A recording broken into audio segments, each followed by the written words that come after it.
xam naa fi par nga rapport jëm. ak Ibrahima Mbaye gis nañ heure bu ñëwee comme si ciment bi day def match yu am solo est-ce na ci que continuer. jàpp nga da ngay d'accord si li nga xamante ni mooy Pape Thiaw ñi nga xamante ni moom la koy gérer war a Mhm. Ibrahima Mbaye dafa war a démarrer ci prochain match contre Norvège. Non, non, non, non. Ne defaat toujours sortie de banc. Ne defaat toujours sortie de banc. Ibrahim Mbaye, il est jeune, il est talentueux, il est puissant. Amna envie, amna xalaat, c'est très bien. Mais attention les gars, boobu ba tey gisaguñ ko ci configuration débuté match. Et pour le moment, par exemple, loo munti wax Pape Thiaw, je veux pas le défendre wala ma koy dédouaner. Ismaïla Sarr, fin de saison bi muy def la mu def première ligue dem gagné ji coupe d'Europe nekk meilleur joueur u équipe ba meilleur buteur u équipe ba et même démb peut-être sur ñaari bal yu mu manqué De de lucidité. méchanceté de lucidité ak de méchanceté ay déplacement baax na taxawaayam baax na amul benn yoon bu Théo Hernandez jéem a dem te ba mu laajee parce que tamit la ñuy wax l'appel c'est la passe ba mu laajee ci naanukaay bi fu baax moom moo tax bal bi génn foofu Pape Gueye touché ko donc je pense que moom tamit vu statut normalement moom moo war a gën a mun a mere boppam parce que dina ne pourquoi j'ai manqué ces situations là hier war na ko mun a toppaat bon faudrait pas que ñu dem nag ci tout de suite yàkkamti xotti licence su ñëpp déchiré ñëpp mais encore une fois pour revenir sur le cas de Ibrahima Mbaye chaque fois qu'il rentre à la 65e 63e su ñëwee andi lu bëri nañ ko téye foofu mu nekk benn joker booy nëbb ci sa poche saa yoo ko donc soxlaa ne donc ko donc donc yow ñëw. su ma la déggee da nga jàpp ne Ibrahima Mbaye dañ ko war a bàyyi ku mu nekk comme joker. ba tey ba tey ba tey boo demee sax ba xalaat ne peut-être Ismaïla je sais pas fin de saison metti na wala fraîcheur wala nangam tu as Elimane boo xam ne benn moment bu ñuy soxla génne bal bi par ci tànk ak ci couloiram tu as Elimane qui peut venir mais Ibrahima Mbaye nañu xaaral 60e rek man loolu laa gën parce que loolu mu koy def muy baax di def dara muy lu naka la ko wér ket bi li mbote doon lekk ba nekk kuy continuer di ko jox nañ ko bàyyi sortie de banc et sortie de banc il est encore extraordinaire il est encore tout jeune il a tout le temps bés dina ñëw waxuma la sax couloir bi mais équipe bi moom dina ko moom mais lu waxtoom jot rek jot na. mais doyen san match bi démb y a du positif mais aussi comme du négatif alors yan enseignement lañ war a tirer ci match bi. alors li ma mun a jàpp mooy enseignement yi ñu mun a tirer mooy tout de suite rapidement à quel moment il faut amener de la fraîcheur il faut voilà perfuser waat équipe bi pour la ñu mën parce que par exemple yéen xam nga da ngeen teel a beew mais léegi Sénégal ñun dañu mun football dañuy jouer sa xol di sedd taseeg France mais malmené ko dominer ko c'est parce que léegi ñun collectivement mun nañu football donc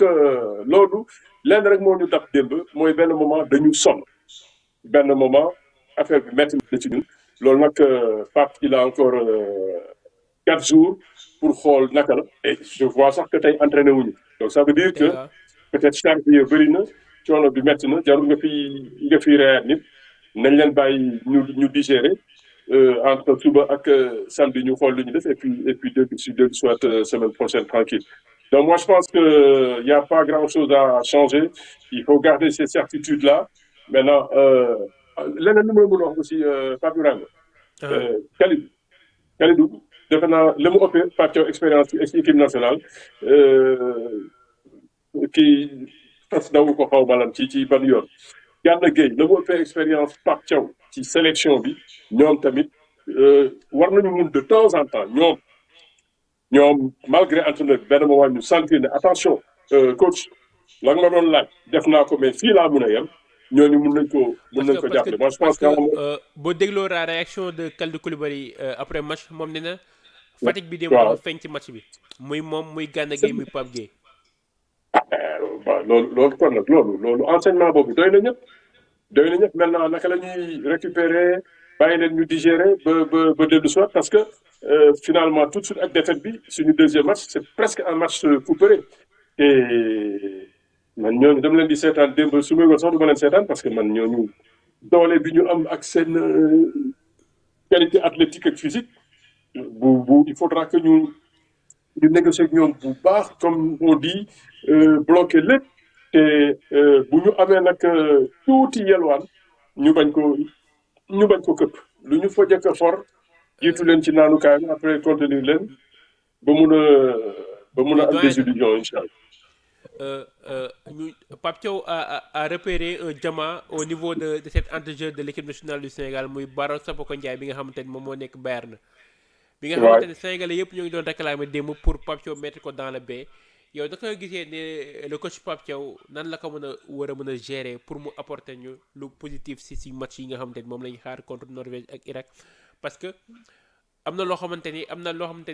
moo ngi ci booy bi mais gisuñu ko si yéen yi mooy audacieux bi nga xamante ni ak technicité bi nga xamante ni moo ngi ci Bara Sapoko Ndiaye. waaw bon loolu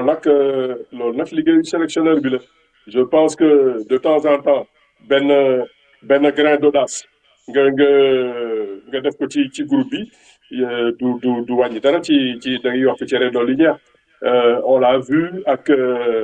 équipe marocaine bi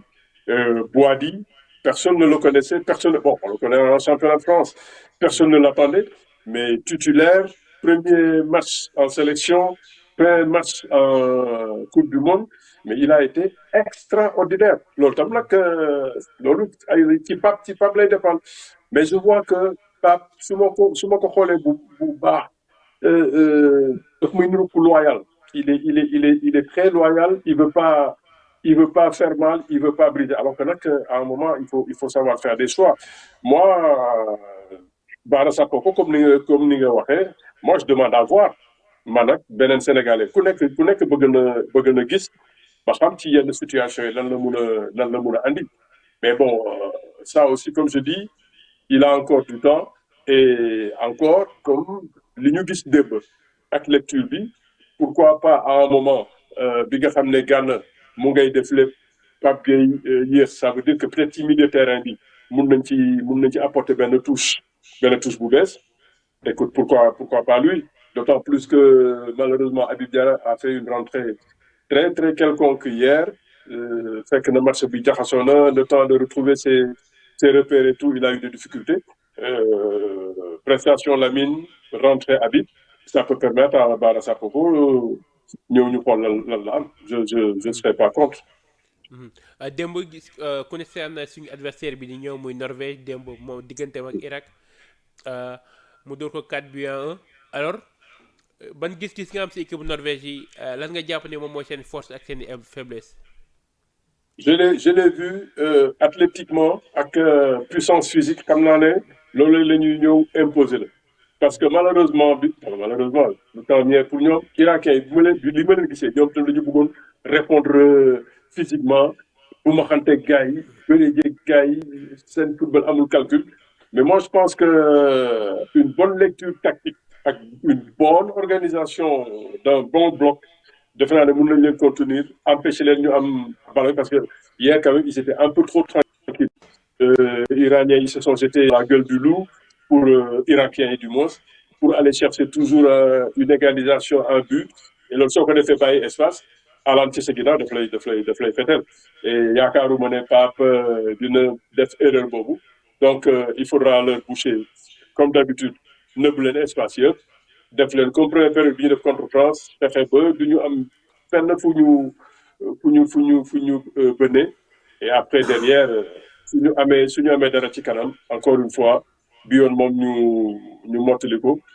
jiitu bañ a xaar muy compliqué quoi. ban genre match moo ñuy xaar suñu diggante ak Norvège ak naka lañ war a mën a aborder match bi pour sortir de ce match avec un résultat positif parce que y a 4 points à prendre. Ce sera un grand combat physique. Ce sera un grand combat parce que ñoom loolu la ñu am ñoom impact la ñuy andi ak beaucoup d'intensité dal sa kaw bal bi gaaw ñu fexe touché ji alal loolu nag comme ñun suñu morphologie mayuñu loolu on va pas aller sur ce truc là on va être tranquille comme maa ngi la ko wax sànq léegi mën nañ football